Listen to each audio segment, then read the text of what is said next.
Selamat malam keluarga Allah. Malam ini kita kembali beribadah bersama dalam program Kebaktian Keluarga YKM Media Ministry.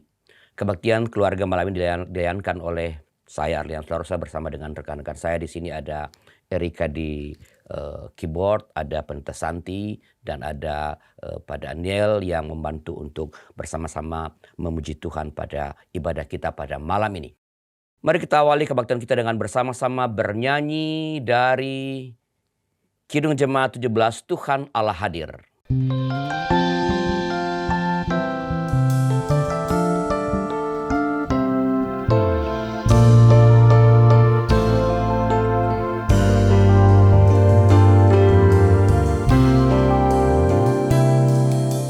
Tuhan Allah hadir pada saat ini, hai sembah sujud di sini, diam dengan hormat, tubuh serta jiwa, tunduklah menghadap Dia. Marilah umatnya, hatimu serahkan dalam kerendahan.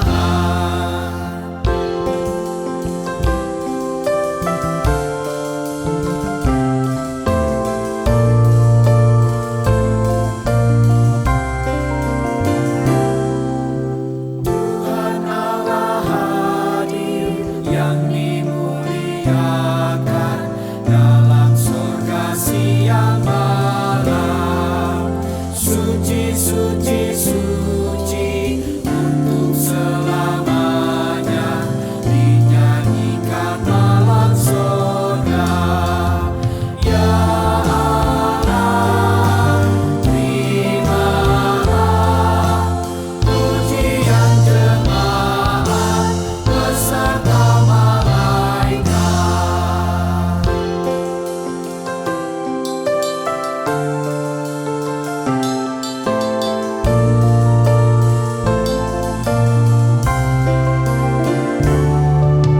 Jadikanlah aku hamba bersahaja dalam damai dan sejahtera. Sucikanlah aku agar Kau ku pandang dalam roh dan kebenaran. Harapku padamu, wajah-Mu ku cari, pilih dan abadi. Mari kita berdoa. Tuhan, kami bersyukur padamu karena pertolongan Tuhan dalam semua kegiatan kami dari pagi hingga malam ini. Dan Tuhan telah mengantar kami boleh berkumpul bersama dengan keluarga kami masing-masing untuk beribadah di ujung seluruh kegiatan kami pada hari ini. Kami mohon Tuhan yang menyertai kami dalam ibadah ini supaya ibadah ini bukan saja membuat kami pribadi demi pribadi boleh bertumbuh dalam Tuhan, tapi semakin membuat kami sebagai keluarga boleh semakin dekat karena kami semakin dekat kepada Tuhan. Kami serahkan seluruh ibadah kami ini dalam tangan Tuhan. Berkati semua para hamba-hamba yang akan melayankan ibadah ini, pemusik, penyanyi, pelayan firman, dan semua kru di studio EKB juga Tuhan pakai supaya dengan demikian kebaktian ini boleh berjalan dengan baik. Dalam nama Tuhan kami, Yesus Kristus. Amin. Keluarga Allah, apa tandanya kita merasa hidup ini diberkati oleh Allah? Kita dapat menyebutkan serangkaian berkat Tuhan seperti kesehatan, karir yang semakin cemerlang, prestasi studi yang cemerlang, kesehatan, relasi dengan pasangan yang harmonis, anak-anak yang selalu mau mendengarkan orang tua, dan sebagainya. Namun bagaimana jika kita mengalami hal yang sebaliknya? Apakah dalam pergumulan kita dapat menemukan berkat Tuhan? Kita bisa belajar pada hari dari kisah seorang Yusuf yang dijual ke Mesir oleh saudara-saudaranya, tetapi pemazmur memberikan penafsiran yang sangat luar biasa terhadap kisah itu. Mari kita bacakan dari Mazmur pasal 105 ayat 16 dan 17. Ketika ia mendatangkan kelaparan ke atas negeri itu dan menghancurkan seluruh persediaan makanan, diutusnya seorang mendahului mereka. Yusuf dijual menjadi budak. Orang Israel atau saudara-saudaranya memandang Yusuf dibuang, tapi Tuhan justru menjadikan itu sebagai kesempatan untuk mengutus orang menyelamatkan Mesir dan kemudian nanti menyelamatkan orang-orang Israel atau keluarga dari Yusuf. Nah, mari kita menyambut nas pembuka ini sekalian menyambut pewarta firman Tuhan pada malam ini dengan bernyanyi dari Mazmur 105 ayat pertama sampai 6, 16 dan 22 dan 45b yang dipandu oleh Pendeta Santi.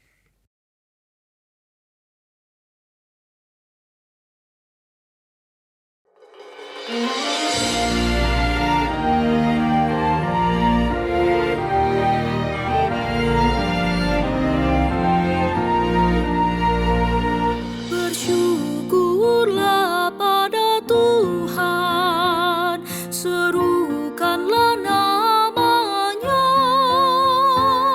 kenalkanlah nama-Nya ke semua bangsa, pegang segala titanya, haleluya. Bersyukurlah pada Tuhan, serukanlah nama-Nya, kenalkanlah nama-Nya ke semua bangsa, pegang segala titanya, haleluya. Bernyanyilah, bermazmurlah baginya, percakapkan semua karya ajaibnya, bermegah dalam nama-Nya yang kudus, bersuka hati yang mencarinya. Bersyukurlah pada Tuhan, serukanlah nama-Nya,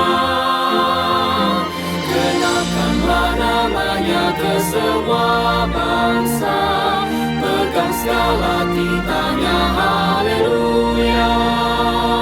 Carilah Tuhan dan kekuatannya, carilah wajah Tuhan selalu. Hai anak cucu Abraham hamba-Nya, anak Yakub umat pilihan-Nya. Bersyukurlah pada Tuhan, serukanlah nama-Nya, kenalkanlah nama-Nya ke semua bangsa, pegang segala titanya, haleluya. Ingat karya ajaib yang dibuatnya dan penghukuman yang diucapkannya. Hai anak cucu Abraham hamba-Nya, anak Yakub umat pilihan-Nya. Bersyukurlah pada Tuhan, serukanlah nama-Nya, kenalkanlah nama-Nya ke semua bangsa, pegang segala titanya, haleluya. Ketika ia datangkan kelaparan, makanan pun habis di negeri itu, Dia utus orang dahului mereka, Yusuf yang dijual jadi budak. Bersyukurlah pada Tuhan, serukanlah nama-Nya, kenalkanlah nama-Nya ke semua bangsa, pegang segala titanya, haleluya. Tidak lehernya dibelenggu, sampai Tuhan menggenapi janji-Nya. Raja pun menyuruh bangsa-bangsa membebaskannya. Bersyukurlah pada Tuhan, serukanlah nama-Nya,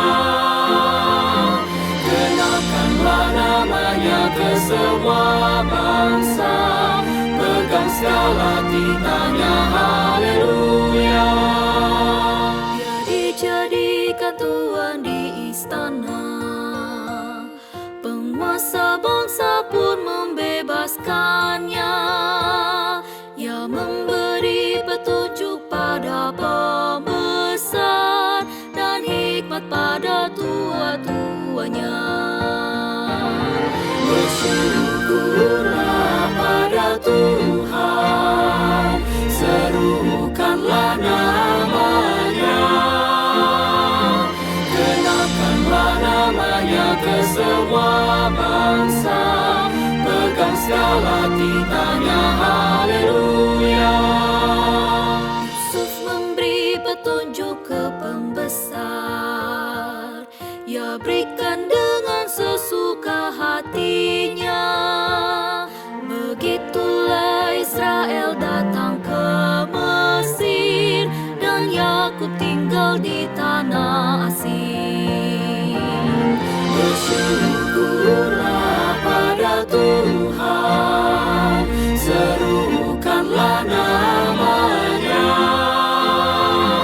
genapkanlah nama-Nya ke semua bangsa, pegang segala titanya, haleluya.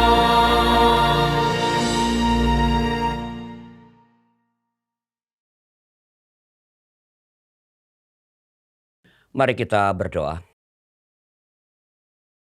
Ya Tuhan, kami memohon tuntunan Roh Kudus ketika kami hendak membaca Alkitab dan mendengarkan pewartaan sabda-Mu, supaya dengan bimbingan Roh Kudus kami boleh sungguh-sungguh mengerti apa yang kami baca dan dengarkan, dan hamba-Mu pun boleh jadi alat yang baik dalam tangan. Demi Kristus Yesus kami berdoa. Amin. Keluarga Allah, kita akan membaca kitab Kejadian pasal 37 ayat pertama sampai 4 dan ayat 12 sampai ayat 28. Dengan tema berkat di tengah pergumulan, tema khotbahnya. Dengarkanlah firman Tuhan. Yakub di tanah Kanaan, di negeri tumpangan ayahnya. Inilah riwayat keluarga Yakub. Yusuf yang berumur 17 tahun menggembalakan kambing domba bersama saudara-saudaranya. Ia biasa membantu anak-anak Bilha dan Zilpa, kedua istri ayahnya. Yusuf menyampaikan kepada ayahnya kabar tentang perilaku buruk saudara-saudaranya. Israel lebih mengasihi Yusuf daripada semua anaknya yang lain, sebab Yusuflah anaknya yang lahir pada masa tuanya. Ia menyuruh membuat jubah yang sangat indah bagi dia. Ketika saudara-saudaranya melihat bahwa ayah mereka lebih mengasihi Yusuf daripada semua saudaranya, mereka pun membencinya dan tidak dapat lagi berbicara baik-baik kepadanya. Ayat 12. Suatu kali saudara-saudaranya pergi menggembalakan kambing domba ayahnya dekat Sichem. Lalu Israel berkata kepada Yusuf, "Bukankah saudara-saudaramu menggembalakan kambing domba dekat Sichem? Marilah, aku akan menyuruh engkau kepada mereka." Saud Yusuf, "Ya ayah." Kata Israel kepadanya, "Pergilah melihat bagaimana keadaan saudara-saudaramu dan keadaan kambing domba. Lalu bawalah kabar kepadaku." Yakub menyuruh dia pergi dari lembah Hebron dan Yusuf pun sampai ke Sichem. Lalu seorang laki-laki mendapati dia sedang berjalan ke sana kemari di padang dan bertanya kepadanya, "Apa yang kau cari?" Sahutnya, "Aku mencari saudara-saudaraku. Tolong beritahu aku di mana mereka menggembalakan kambing domba." Kata orang itu, "Mereka telah berangkat dari sini sebab telah kudengar mereka berkata, 'Mari kita pergi ke Dotan.'" Lalu Yusuf menyusul saudara-saudaranya dan mendapati mereka di Dotan. Dari jauh mereka telah melihat dia, namun sebelum ia dekat pada mereka, mereka telah bersekongkol untuk membunuhnya. Kata mereka seorang kepada yang lain, "Lihat, tukang mimpi itu datang. Sekarang marilah kita bunuh dia dan lemparkan ke dalam salah satu sumur ini. Lalu kita katakan seekor binatang buas telah menerkamnya." Kita akan lihat nanti apa yang akan terjadi dengan mimpi-mimpinya itu. Mendengar hal itu, Ruben ingin melepaskan Yusuf dari tangan mereka. Katanya, "Janganlah kita bunuh dia." Ruben berkata pula kepada mereka, "Janganlah menumpahkan darah. Lemparkan saja dia ke dalam sumur yang ada di padang gurun ini, tetapi janganlah apa-apakan dia." Ia bermaksud melepaskan Yusuf dari tangan mereka dan membawanya kembali kepada ayahnya. Sesampainya Yusuf kepada saudara-saudaranya, mereka pun menanggalkan jubah Yusuf, jubah yang sangat indah yang dipakainya. Mereka membawa dia dan melemparkan dia ke dalam sumur. Sumur itu kosong, tidak berair. Kemudian mereka duduk untuk makan. Ketika mereka melayangkan pandang, mereka melihat kafilah orang Ismail yang datang dari Gilead. Unta-unta mereka mengangkut damar, balsam, dan damar ladan. Mereka sedang dalam perjalanan membawa barang-barang itu ke Mesir. Lalu kata Yehuda kepada saudara-saudaranya, "Apa untungnya kalau kita membunuh adik kita itu dan menyembunyikan darahnya? Mari kita jual dia kepada orang Ismail itu. Tetapi janganlah kita apa-apakan dia, karena ia saudara kita, darah daging kita." Saudara-saudaranya pun mendengarkan dia. Ketika saudagar-saudagar Midian itu lewat, Yusuf ditarik ke atas dari dalam sumur itu, kemudian dijual kepada orang Ismail itu dengan harga 20 shikal perak. Lalu mereka membawa Yusuf ke Mesir. Demikianlah pembacaan Alkitab. Yang berbahagia adalah mereka yang mengenal firman Allah dan yang meliharanya. Terpujilah nama Tuhan. Keluarga Allah, tidak seorang pun di antara kita yang menginginkan pergumulan dalam hidup ini. Kita semua pasti lebih senang ketika hidup ini berlangsung dengan damai. Kita diterima dimanapun, kita dihargai, kita disayangi. Namun terkadang pergumulan datang bukan dari orang-orang asing, dari orang-orang yang jauh, melainkan justru dari orang-orang terdekat kita. Ada yang mengalami fitnah di tempat kerja, ada yang disingkirkan karena prestasinya baik, ada yang tidak disukai karena keberhasilannya, bahkan ada yang menjadi korban iri hati di dalam keluarga maupun di dalam gereja. Dan inilah yang kurang lebih terjadi atau dialami oleh Yusuf. Dia tak sedang melakukan sebuah kejahatan ketika ia pergi menemui saudara-saudaranya. Ia hanya menjalankan perintah ayahnya. Namun dia justru dikhianati, dilemparkan ke dalam sumur dan akhirnya dijual sebagai budak. Keluarga Allah, pergumulan Yusuf bermula dari satu kata, satu ungkapan. Apa itu? Iri hati. Iri hati adalah emosi negatif berupa perasaan tidak senang terhadap apa yang dimiliki atau yang dicapai oleh orang lain, sementara kita juga menginginkan hal yang sama. Orang yang iri hati tidak senang melihat orang lain berhasil, tetapi diam-diam merasa puas ketika orang lain mengalami kegagalan. Amsal 14 ayat 30 mengingatkan misalnya, hati yang tenang menyegarkan tubuh, tetapi iri hati membusukkan tulang. Iri hati membusukkan tulang. Gambaran ini sungguh tepat, saudara-saudara. Iri hati pertama-tama akan merusak orang yang menyimpannya. Orang yang pemilik iri hati itu yang pertama-tama dirusak. Sebelum akhirnya ia tentu saja merusak orang lain. Dalam kisah Yusuf, iri hati itu berkembang secara bertahap. Mula-mula mereka membenci Yusuf. Kemudian mereka tidak mau berkata-kata dengan baik. Tak mau menyapa Yusuf dengan ramah. Kemudian bersekongkol membunuh Yusuf. Akhirnya mereka menjual Yusuf sebagai budak. Dosa itu selalu berkembang. Apa yang mula-mula berupa emosi hanya sekadar emosi sesaat, akhirnya jadi tindakan yang menghancurkan kehidupan orang lain, bahkan menghancurkan kehidupan banyak orang. Alkitab menunjukkan bahwa iri hati tidak muncul dari ruang yang kosong. Ada beberapa faktor yang menyuburkan tumbuhnya iri hati. Pertama adalah kelicikan dalam meraih sesuatu. Kejadian 37 ayat 2 menyatakan bahwa Yusuf menyampaikan kepada ayahnya kabar tentang perilaku buruk saudara-saudaranya. Dalam TB1 dikatakan laporan tentang kejahatan saudara-saudaranya. Ya, kata dibah dalam bahasa Ibrani itu yang dipakai atau diterjemahkan dengan perilaku ini atau laporan ini. Kata ini tak sekadar berarti laporan biasa. Kata ini dalam banyak bagian perjanjian lama mengandung arti laporan yang buruk, kabar busuk, fitnah, bahkan berita yang belum tentu benar. Ada kemungkinan Yusuf berusaha memperoleh perhatian dari ayahnya dengan menjatuhkan saudara-saudaranya.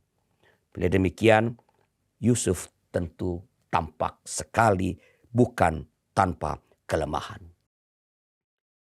Keluarga, pelajaran bagi kita adalah jangan mengejar perhatian, jangan mengejar promosi atau penghargaan dengan cara menjatuhkan orang lain.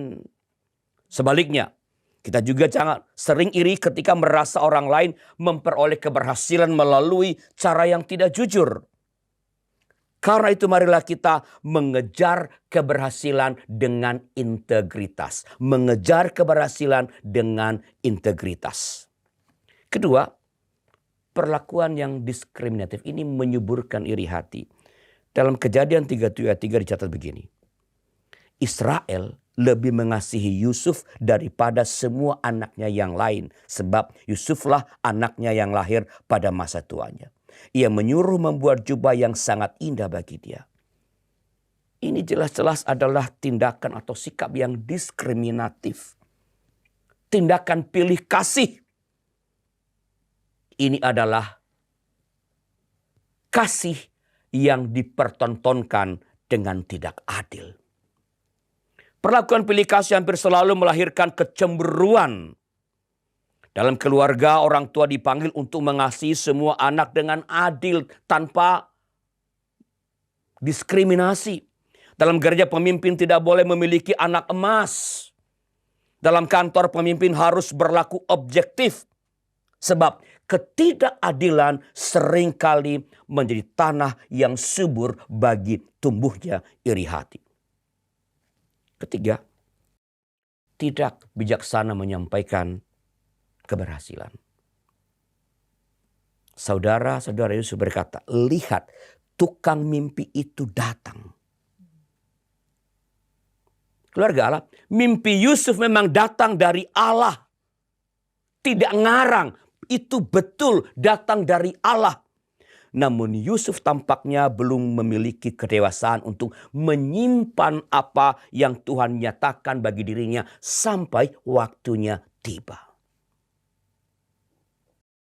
Ada keberhasilan yang lebih baik disimpan dengan rendah hati.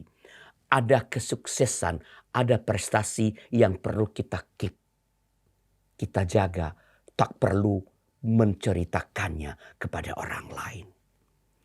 Media sosial mengajarkan kita memang untuk menceritakan semua pencapaian. Ya.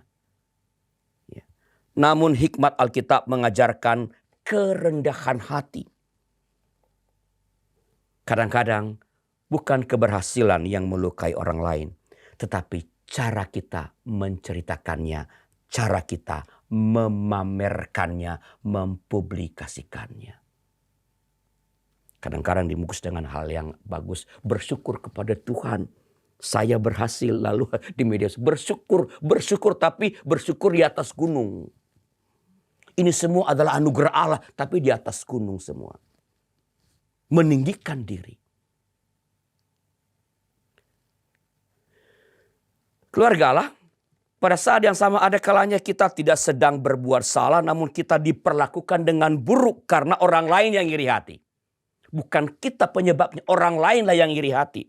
Mungkin karena keberhasilan, mungkin karena pelayanan, mungkin karena jabatan kita, mungkin karena berkat Tuhan yang kita terima. Apa yang harus kita lakukan ketika kita diirikan? Ketika orang lain iri dan oleh iri itu kita mendapat dampak yang buruk. Kita diperlakukan dengan buruk. Misalnya dianiaya, dibully. Pertama, ingatlah perbuatan-perbuatan ajaib Tuhan di masa lampau. Salah satu ayat dari Mazmur 105 yang tadi kita nyanyikan, tepatnya ayat 5 mengatakan, ingatlah perbuatan-perbuatan ajaib yang dilakukannya, yang dilakukan Tuhan. Mengapa sang pemazmur mengatakan demikian? Karena ketika kita diperlakukan dengan tidak adil, pikiran kita hanya terfokus, hanya tertuju pada luka sebagai akibat dari perlakuan yang tidak adil itu. Ketika kita mengingat kesetiaan Tuhan di masa lampau, kita punya kekuatan pada masa kini untuk menghadapi ketidakadilan itu. Kita juga perlu menyadari bahwa tidak semua iri hati muncul karena karakter yang buruk. Bila pengalaman iri atau diirikan hanya terjadi sekali saja, penyebabnya sering sekali adalah situasi yang objektif. Misalnya perlakuan yang tidak adil, promosi yang tidak transparan, atau komunikasi yang buruk. Mungkin itu penyebab mengapa orang lalu berlaku tidak adil kepada kita. Dalam keadaan seperti ini, yang dibutuhkan adalah pengelolaan emosi, kejujuran, dan kebijaksanaan, bukan balas dendam. Ingatlah bagaimana Tuhan telah memimpin hidup kita di masa lampau. Kalau dahulu Tuhan menolong kita, hari ini pun Ia akan tetap menolong kita. Sekalipun kita sedang diirikan, orang lain sedang iri pada kita, dan karena itu kita diperlakukan dengan tidak adil. Kedua, percayalah bahwa Tuhan mempunyai rencana di balik penderitaan. Mazmur 105 memberikan penafsiran yang luar biasa terhadap kisah Yusuf. Pemazmur berkata, ketika ia mendatangkan kelaparan ke atas negeri itu dan menghancurkan seluruh persediaan makanan, diutusnyalah seorang mendahului mereka, Yusuf yang dijual menjadi budak. Lihatlah, yang dilihat manusia adalah penjualan budak. Yang dilihat Allah adalah pengutusan penyelamat. Yang dilihat saudara-saudara Yusuf adalah kesempatan membuang Yusuf. Yang dilihat Allah adalah jalan menuju keselamatan sebuah bangsa. Sang pemazmur tidak menutupi penderitaan Yusuf.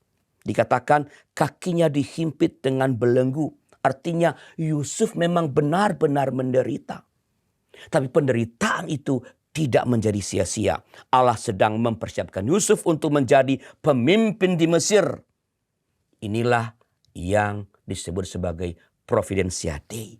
Allah tidak menciptakan kejahatan, namun Allah sanggup memakai kejahatan manusia untuk menggenapi maksud-maksudnya yang baik. Ketika mengalami pergumulan, itu tak berarti bahwa Tuhan sedang meninggalkan kita. Seringkali justru di dalam pergumulan itulah Tuhan sedang bekerja paling dalam hidup kita. Seandainya Yusuf tidak dijual, ia tidak akan sampai ke Mesir. Seandainya ia tidak sampai di penjara, ia tidak akan bertemu dengan juru minuman. Andaikan dia tidak bertemu juru minuman, ia tidak akan berdiri di hadapan Firaun. Dan seandainya ia tidak menjadi penguasa Mesir, keluarga Yakub mungkin binasa dalam kelaparan. Habislah ikatan perjanjian. Apa yang tampak sebagai tragedi ternyata merupakan jalan menuju berkat di dalam tangan Allah. Bukan hanya berkat bagi Yusuf, tapi juga berkat bagi seluruh bangsa Israel. Begitulah cara Allah bekerja. Kita sering memahami maksud Tuhan setelah perjalanan itu selesai jauh di depan. Bukan ketika sedang menjalani pergumulan atau kesulitan. Saya ulangi, kita sering sekali baru dapat memahami maksud Tuhan setelah kita melewati semua perjalanan yang melelahkan itu.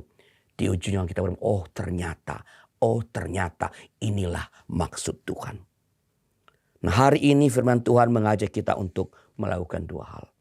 Pertama, jagalah hati dari iri. Jagalah hati dari iri hati. Jangan biarkan rasa tidak senang berubah menjadi kebencian. Bersyukurlah atas apa yang Tuhan percayakan kepada kita dan belajarlah bersukacita atas keberhasilan yang dicapai oleh orang lain. Kedua, ketika kita sedang menjadi korban iri hati dari orang lain, jangan kehilangan pengharapan. Ingatlah perbuatan ajaib dari Tuhan di masa lampau. Percayalah bahwa di balik penderitaan ada tangan Allah yang sedang bekerja. Mungkin hari ini kita belum memahami mengapa Tuhan mengizinkan pergumulan itu kita alami. Namun seperti Yusuf, kelak kita akan melihat bahwa Tuhan tidak pernah meninggalkan kita. Di balik air mata ada pemeliharaan. Di balik pengkhianatan ada pembentukan. Di balik pergumulan ada berkat. Karena itu, marilah kita tetap bersyukur kepada Tuhan, tetap setia dan tetap percaya kepadanya. Sebab Allah yang memimpin Yusuf adalah Allah yang sama yang memimpin hidup kita pada hari ini. Tidak ada pergumulan yang sia-sia di tangan Tuhan. Semuanya dapat dipakainya untuk mendatangkan kebaikan bagi mereka yang mengasihi Dia. Saat hening bagi kita.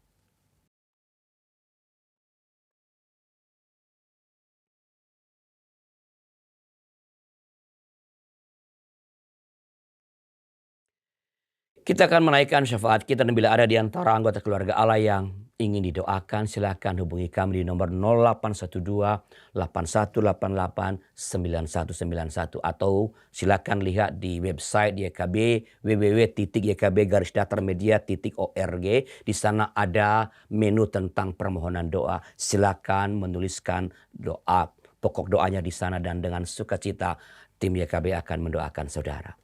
Mari kita berdoa. Ya Tuhan, kami bersyukur bahwa malam ini Tuhan kembali mengingatkan kami.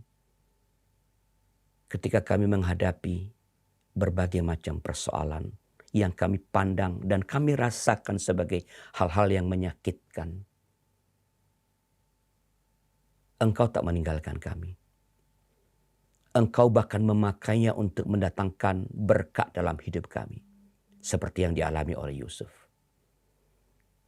Kuatkan terus kami ya Allah, supaya di dalam menghadapi aneka pergumulan hidup, kami tak kehilangan pengharapan. Kami terus percaya bahwa Engkau akan bersama-sama dengan kami, terus bersama-sama dengan kami, dan di ujungnya Engkau menyediakan kemenangan bagi setiap kami. Kami berdoa bagi para sahabat YKB yang sekarang sedang dalam pergumulan, mungkin masalah keluarga, atau pergumulan karena situasi ekonomi yang semakin memburuk. Atau mengalami sakit penyakit yang sudah menahun. Ya Tuhan, jamahlah mereka. Engkau berikan kekuatan kepada mereka untuk melewati hari-hari yang tidak menyenangkan itu. Pakai segala hal, saudara-saudara, sahabat terdekat, untuk menolong mereka. Sehingga mereka dapat menemukan jalan keluar dari pergumulan keluarga, mendapatkan sumber-sumber ekonomi yang baru, mengalami pemulihan dari sakit yang sedang mendera. Bapa di surga, kami bersyukur atas penyertaan-Mu bagi kami sampai malam ini. Dan kami percaya di masa yang akan datang pun Tuhan terus yang menyertai kami. Demi nama Tuhan kami, Yesus Kristus. Amin. Keluarga Allah, marilah kita tetap belajar, percaya kepada penyertaan Allah yang tidak pernah berhenti dalam sepanjang perjalanan hidup kita. Bahkan di tengah pergumulan, Ia menyediakan berkat. Karena Tuhan Allah menuntun kita.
Sekarang mari dengan berdiri kita menerima berkat dari Tuhan.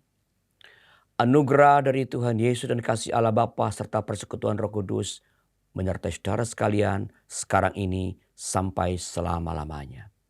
Amin.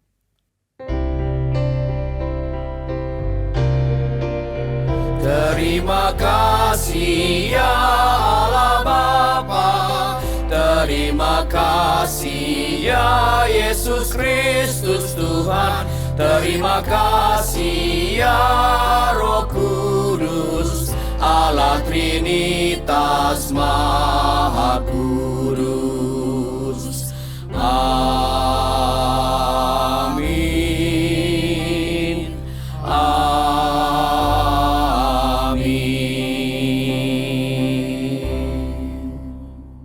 Silakan duduk.